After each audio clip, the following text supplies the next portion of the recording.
Hola familia y amigos, bendiciones en el nombre poderoso de Jesús. Mi nombre es Elmer Arana, soy apologeta católico y soy miembro del Movimiento San Juan 23. Un abrazo para todos en Cristo Jesús. Yo soy guatemalteco, vivo en Estados Unidos, al noreste, precisamente en el estado de Massachusetts, a 45 minutos de Boston. Pertenezco a la parroquia San Lucas Evangelista. Mis hermanos, hoy les tengo un pequeño video, una pequeña enseñanza que nos va a ayudar realmente a todos a conocer acerca de lo que fue el Concilio de Trento. Así, mis hermanos, que vamos a tener una muy buena enseñanza, corta, pero pues que a todos nos va a ayudar. Vamos a empezar con esta pequeña enseñanza, encomendándonos al Señor. Vamos a hacer una pequeña oración, el Padre Nuestro, así que acompáñenme en el nombre del Padre, del Hijo, del Espíritu Santo. Amén. Padre nuestro que estás en los cielos, santificado sea tu nombre. Venga a nosotros tu reino. Hágase, Señor, tu voluntad en la tierra como en el cielo. Danos hoy nuestro pan de cada día. Perdona nuestras ofensas, como también nosotros perdonamos a los que nos ofenden. No nos dejes caer en la tentación y líbranos, Señor, de todo mal. Amén. Dios te salve María, llena eres de gracia. El Señor es contigo. Bendita tú eres entre todas las mujeres y bendito es el fruto de tu vientre, Jesús. Padre Santo, acompáñanos en este momento, en esta hora, Señor. Bendícenos a todos. Apiádate, Señor, de todos los necesitados, de los enfermos, de los que van a ser operados, de las viudas, de los huérfanos, de los ancianos en su lecho de enfermo, de los inmigrantes que viajan por los caminos, Señor, en busca de mejores horizontes, de un mejor futuro, tanto para ellos como para sus hijos, de los niños de las calles, Señor, que deambulan por los países del tercer mundo, de todo el que está necesitado de ti, Señor, que tu misericordia los alcance y llegue a ellos. Amén. Bueno, mis hermanos que me están viendo ya este video y a los que lo van a ver en diferido, que la paz del Señor esté siempre con ustedes. Como todos sabemos, en el año 1517, precisamente el 31 de octubre de 1517, pues Martín Lutero dividió el cuerpo de Cristo. Y esto pues crea hoy en día las divisiones de lo que es el cristianismo. Jesucristo fundó una iglesia y nos dice San Pablo en Efesios capítulo 3, versículo 21, que la multiforme sabiduría de Dios se da a conocer a través de la iglesia y que la gloria de Dios se da dentro de la iglesia y no en una secta, ¿verdad? Si nos dice estos dos, en resumen, parafraseando lo que nos dice Efesios 3:10, Efesios 3:21, a Dios se le da la gloria en la iglesia. También el apóstol San Pablo nos hace una analogía de lo que es la iglesia. En Primera de Corintios capítulo 12, versículos 12 y 13 dice que todo, como el cuerpo humano tiene muchos miembros, son muchos, pero todos unidos forman un solo cuerpo. Así igualmente la iglesia, aunque son muchos sus miembros, estamos unidos en una sola doctrina, dice Efesios capítulo 4, versículo 5, un solo Señor, una sola fe, un solo bautismo, o sea, una sola iglesia, no pueden haber dos bautismos. Entonces, después de esta ruptura del cuerpo de Cristo por parte de Martín Lutero, que como ya dijimos se da un 31 de octubre de 1517, clavando 95 tesis allá en lo que es pues en Alemania, pues se da la ruptura de lo que es la iglesia, la división del cuerpo de Cristo. Sabemos que el que divide es el demonio. Hay un tentador, dice la Biblia, y este divide, no suma, sino que divide. Pero Cristo nos habla de unidad. Juan capítulo 17, versículo 21, orando al Padre para que los cristianos seamos uno. Bueno, este fue como un preámbulo porque muchos a veces dicen que el Concilio de Trento es una respuesta a lo que fue la Reforma Protestante. En verdad que el Concilio de Trento es a la vez, pues, o es en verdad el acontecimiento central de la verdadera Reforma Católica. Eso es Trento, o sea, pues la verdadera reforma de la Iglesia. Entonces, el acontecimiento central de la Reforma Católica fue el Concilio de Trento. Y su reunión marca la hora en la que Papado tomó por fin la dirección de la empresa renovadora de la iglesia. No fue fácil llegar a su apertura. 15 largos años constituyen un periodo preconciliar salpicado de vacilaciones, esperanzas y recelos. Las primeras voces pidiendo un concilio sonaron en Alemania, un concilio general libre cristiano en tierra alemana. Era el clamor proveniente tanto de católicos como también de protestantes.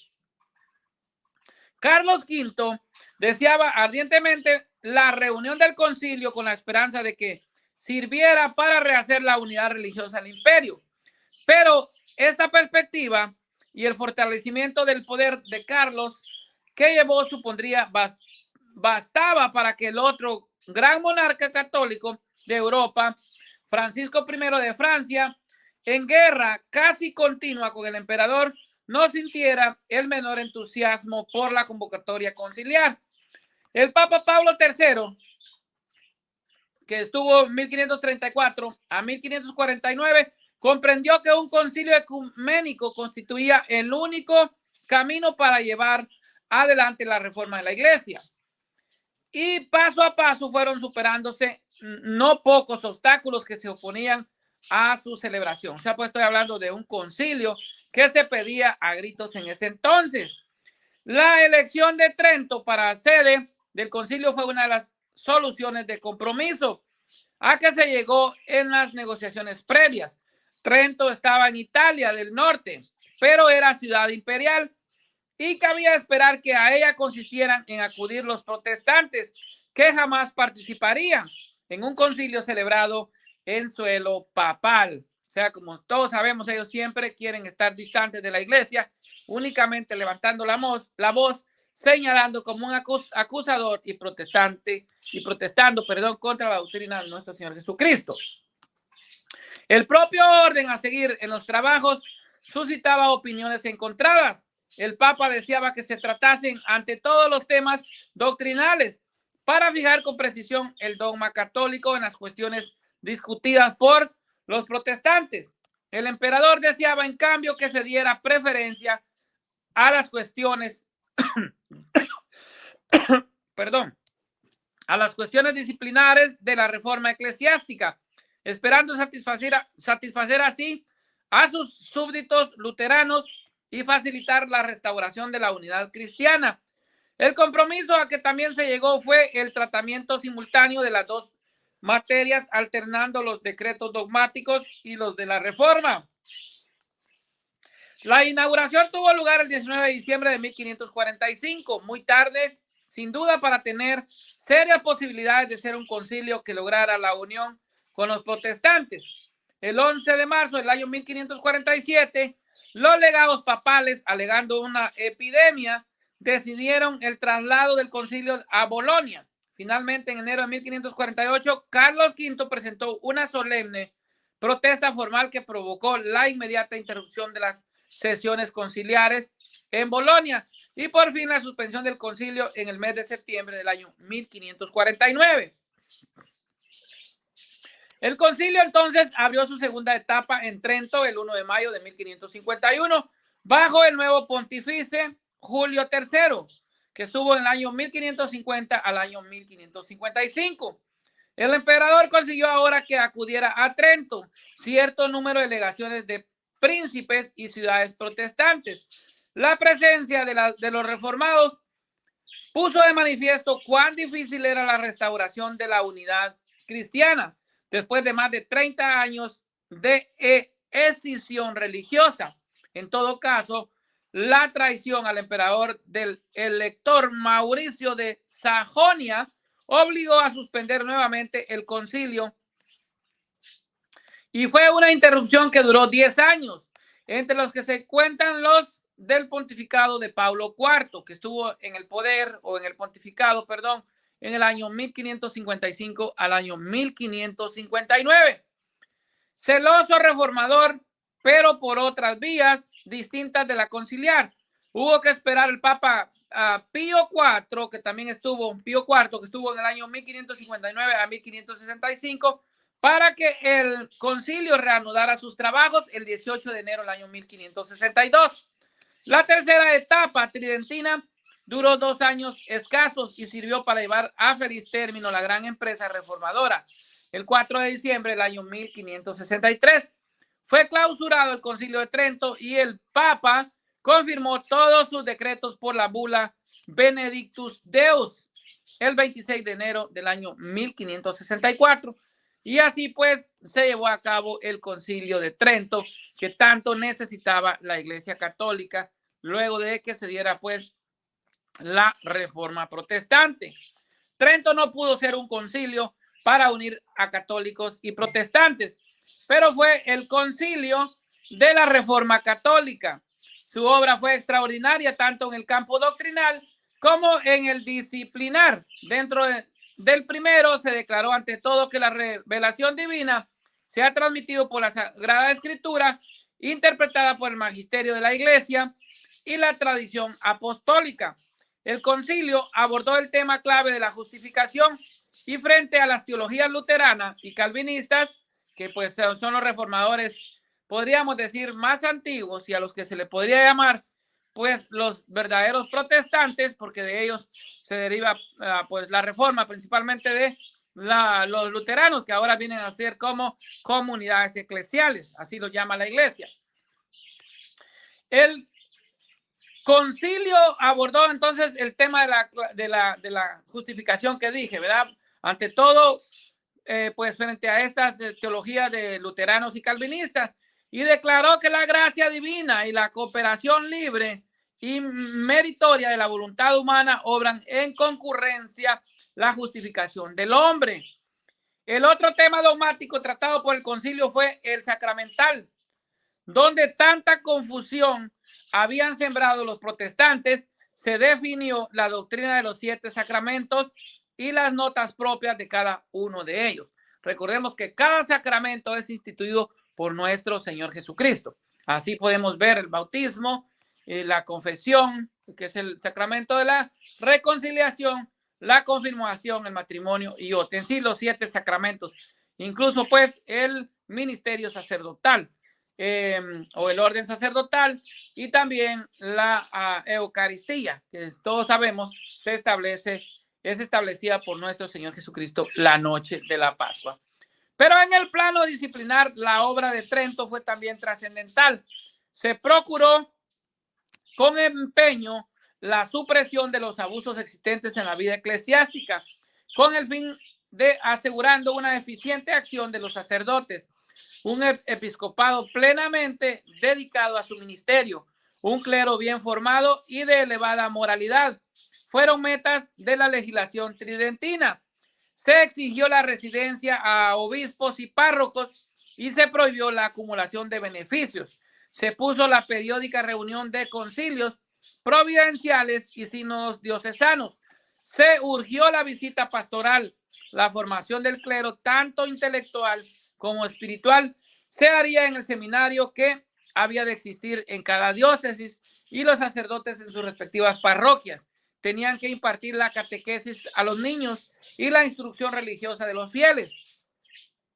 Tal fue a grandes rasgos la obra reformadora del Concilio de Trento, una obra que suscita todavía admiración al cabo del tiempo, pero quizá lo más admirable sea comprobar que este gran programa de renovación cristiana no quedó en letra muerta, sino que se hizo realidad viva en la época que siguió la clausura del Concilio de Trento. El periodo que siguió a la celebración del Concilio de Trento estuvo marcado por la impronta de la gran renovación de la vida católica que ahí se había operado. La reforma fundada en las constituciones y decretos tridentinos se llevó adelante firmemente, impulsada por los papas que se sucedieron en el solio pontificio. Un catecismo romano, un misal y un breviario fueron editados por orden del Papa San Pío IV del año 1566 al año 1572. Gregorio XIII, que estuvo en el papado en el año 1572 al año 1585, confió a los nuncios el cargo de velar por la ejecución de las normas del concilio y en Roma su sucesor Sixto V, que estuvo en el año 1585 al año 1590, llevó a cabo una completa reorganización de los dicasterios de la curia encargados del gobierno central de la iglesia. El espíritu tridentino dio lugar a la aparición de obispos ejemplares que se esforzaron en la aplicación de los decretos conciliares sobre disciplina del clero y de los fieles. San Carlos Borromeo, San Francisco de Sales, San Felipe Neri, San José de Calasanz. La cristiandad había dilatado enormemente sus horizontes ultramarinos a partir de los descubrimientos geográficos de los siglos XV y XVI. San Francisco Javier había llevado el evangelio hasta el lejano Japón y China abría también sus puertas a los misioneros, pero fueron las posesiones portuguesas de Asia y África los principales espacios para la acción evangelizadora de la iglesia en estos dos continentes, donde el patronato real fue pieza clave de la organización eclesiástica. Igual ocurrió en el de Brasil, la gran colonia portuguesa en la otra orilla del Atlántico.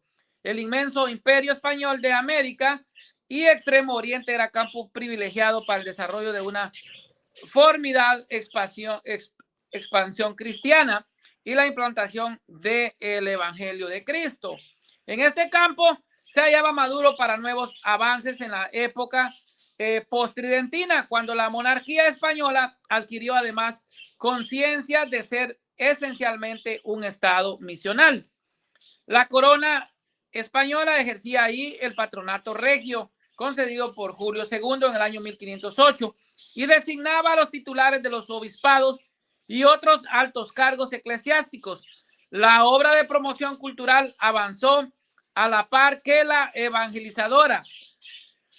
Bastará recordar que mientras se celebraba el Concilio de Trento, 3 universidades impartían enseñanza superior en las Indias Occidentales: la del Santo Domingo, fundada en el año 1538, y las de Lima y México, creadas en 1551 y 1553 respectivamente. El balance de la obra civilizadora de España y Portugal, por grandes que fueran las deficiencias y abusos que pudieran darse, presenta un saldo abiertamente positivo. La población indígena fue respetada y sobrevivió en libertad. Recibió la fe y las culturas cristianas. El dinamismo tridentino impulsó también otras acciones, como la constitución por iniciativa del Papa Pío IV de la Liga Santa, que llevó a cabo una auténtica expedición de cruzada contra los turcos y los venció en la batalla de Lepanto. Las misiones de San Francisco de Sales en el Chablais lograron el retorno a la iglesia de gran parte de la Suiza francesa. El catolicismo logró éxitos destinados a perdurar en los países germánicos meridionales, en Austria, Baviera y también en Polonia y Bohemia.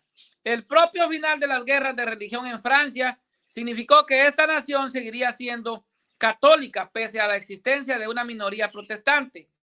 Este de Europa, la unión de Brest en el año 1596 supuso la adhesión al catolicismo de una parte importante de la jerarquía ortodoxa y fue el origen de la iglesia uniata, rutiana o ucraniana. Bueno, como nosotros ya hemos visto, entonces podemos ver que pues Trento sí tuvo muchos beneficios para lo que es pues la iglesia. Fueron muchos los frutos. También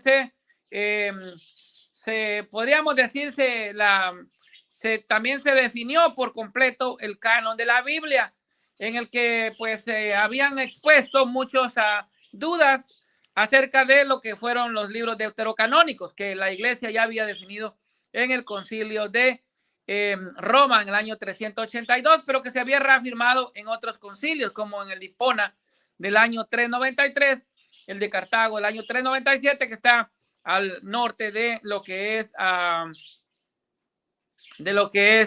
África.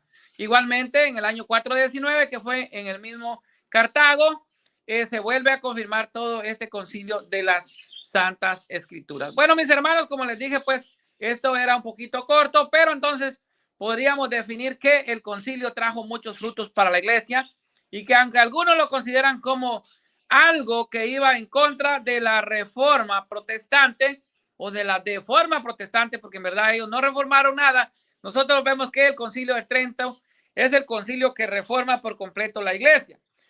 El concilio de Trento, sabemos, pues, fue convocado por el Papa Pablo III, como ya leímos, ya vimos, y se llevó entonces a cabo en el siglo XVI.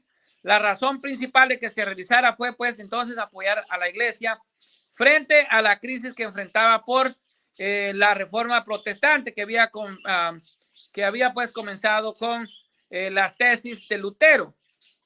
Y también buscaba terminar con la gran confusión que estaba causando en la población de ese tiempo, que no sabían de qué lado estar, si apoyar al lado protestante o seguir siendo pues católicos, ¿verdad? Porque recordemos que antes de el concilio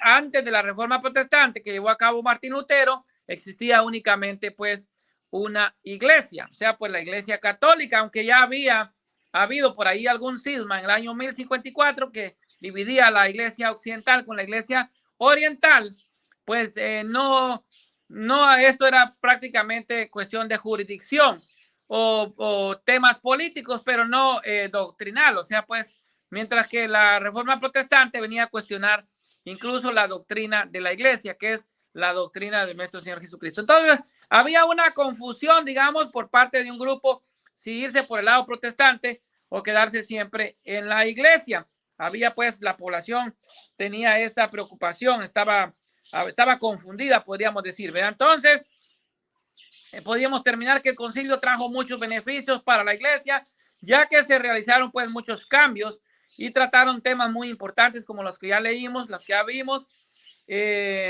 Estos problemas pues estaban en la iglesia, había algunos señalamientos por lado de los protestantes que cuestionaban pues y apoyaban, cuestionaban a la iglesia y apoyaban el accionar de Martín Lutero, dividiendo el cuerpo de Cristo. Entonces,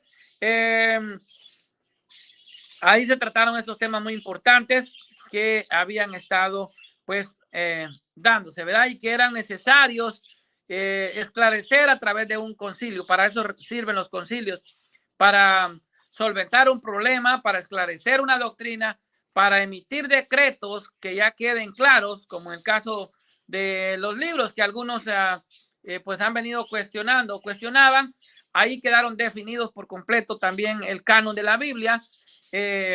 Estos libros, los libros deuterocanónicos que son del segundo canon y que a través de la historia eran cuestionados, pues quedaron de una vez solventados en Trento, que ahí se dogmatizó, podríamos decir, el canon de la Biblia, se cerró incluso y pues se confirma todos los concilios, el concilio de Roma el año 382, el de Hipona del año 393, Hipona nuevamente en el año 419, Hipona en el año, Hipona es el año 393, Cartago es el año 397 y Cartago nuevamente en el año 419 y se vuelve a confirmar en Trento en el concilio que estamos hablando. Entonces, era necesario pues establecer y aclarar todos estos problemas que se habían dado. Así pues, a nivel personal, a mí me parece que fue una buena idea que se realizara este concilio, ya que fortaleció a la iglesia e hizo que muchos feligreses estuvieran pues más firmes en su fe y que pues supieran que la iglesia es la única fundada por nuestro Señor Jesucristo y era la única iglesia que ha venido existiendo por estos siglos. Ya hablábamos de 16 siglos. Hoy en el pleno siglo XXI, todos los creyentes, los verdaderos cristianos, sabemos que la iglesia católica es la única que ha existido por 21 siglos y que viene desde nuestro Señor Jesucristo y que tiene una verdadera sucesión apostólica que viene de San Pedro, ¿verdad? Así que la iglesia viene de los apóstoles, pero la iglesia es apostólica. Así que, mis hermanos, no olvidemos que Trento pues fue un concilio que trajo muchos beneficios a la iglesia y que hizo reafirmar a muchos hermanos en la fe a seguir siendo católicos y no volverse protestantes, como el problema que se estaba dando justo en ese momento de la reforma, donde en Alemania había persecución contra la iglesia y también en Inglaterra pues estaban dando un tipo de inquisición. Todo el que celebrara pues la misa o los cultos católicos tendría que pues o dejar de ser católico o morir como pues a un mártir en defensa de la fe de nuestro Señor Jesucristo. Así que esto nos confirma que la iglesia, a través de todos sus concilios, podemos decir que la iglesia es la iglesia verdadera, es la iglesia histórica que viene desde nuestro Señor Jesucristo hasta nuestros días. Por eso en Mateo 16:18 Jesucristo le dice: yo a mi vez te digo que tú eres Pedro, y sobre esta piedra edificaré mi iglesia, y los poderes del infierno no prevalecerán contra ella. Entonces vemos ahí que la iglesia la van a sacudir, la va a querer tocar el demonio, van a haber muchos tentados dentro de la iglesia, van a haber muchas acusaciones, ¿verdad? Pero a pesar de todo esto, que el diablo quiera tocar a muchos dentro de la iglesia, no la podrá vencer, porque hay una promesa grande de nuestro Señor Jesucristo. Dice que los poderes del infierno no prevalecerán contra esa iglesia. Así que a pesar de cualquier escándalo que pueda haber, a pesar de cualquier viento fuerte que pueda sacudir a la iglesia, no la podrá vencer, porque Jesucristo dice que ni los poderes del infierno podrán contra esa iglesia. Y hay una promesa muy grande de Jesucristo en Mateo 28:20. Dice: y yo estaré con ustedes todos los días hasta el fin del mundo. Una promesa que se cumple allá, bueno, en todas las iglesias católicas, donde tenemos pues el Santísimo Sacramento, Jesús sacramentado. Así que ahí está Cristo. Vamos y contémosle nuestros problemas, vamos y contémosle nuestras enfermedades, nuestras dolencias, dejémoslos a la par de el Santísimo, y todos seremos sanados, tanto de cuerpo como de alma. Así que alegrémonos porque estamos en la iglesia verdadera. Y no nos pongamos enojados ni tristes cuando nos apedreen, cuando nos ataquen, porque ya Jesucristo lo dijo, que seremos pues perseguidos por causa de su nombre. Así como podemos ver, mis hermanos, entonces el Concilio de Trento trajo muchos beneficios para la iglesia, porque pues esclarecieron muchas cosas que se tenían en duda, y vino a reafirmar la fe de nuestros hermanos. Como ustedes se pueden dar cuenta, los protestantes, aunque al final algunos participaron, no estuvieron de acuerdo en muchas cosas y se alejaron. Así que para esto sirven los concilios, para definir una doctrina, para solventar un problema, y realmente pues para ver cuál es la enseñanza de Cristo y cuál es la verdad que la iglesia tiene que enseñar al mundo.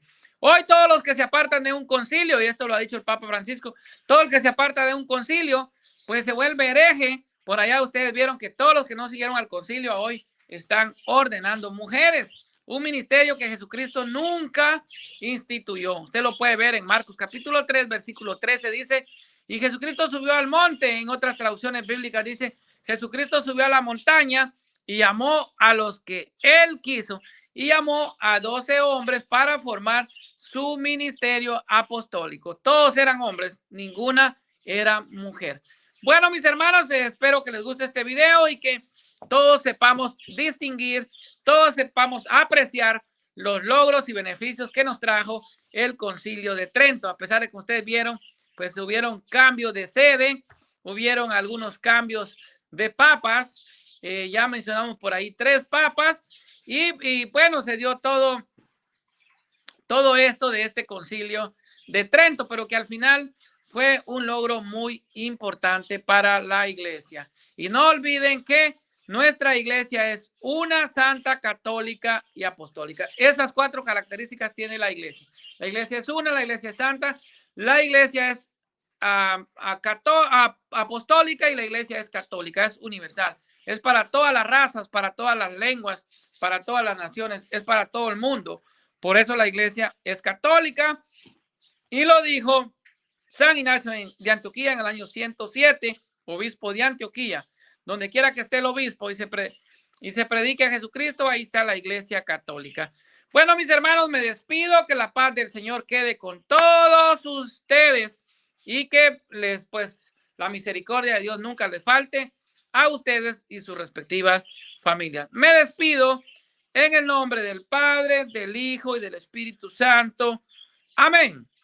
Compartan este video y suscríbase a mi canal de YouTube, Apologista Católico Elmer Arana. Bendiciones.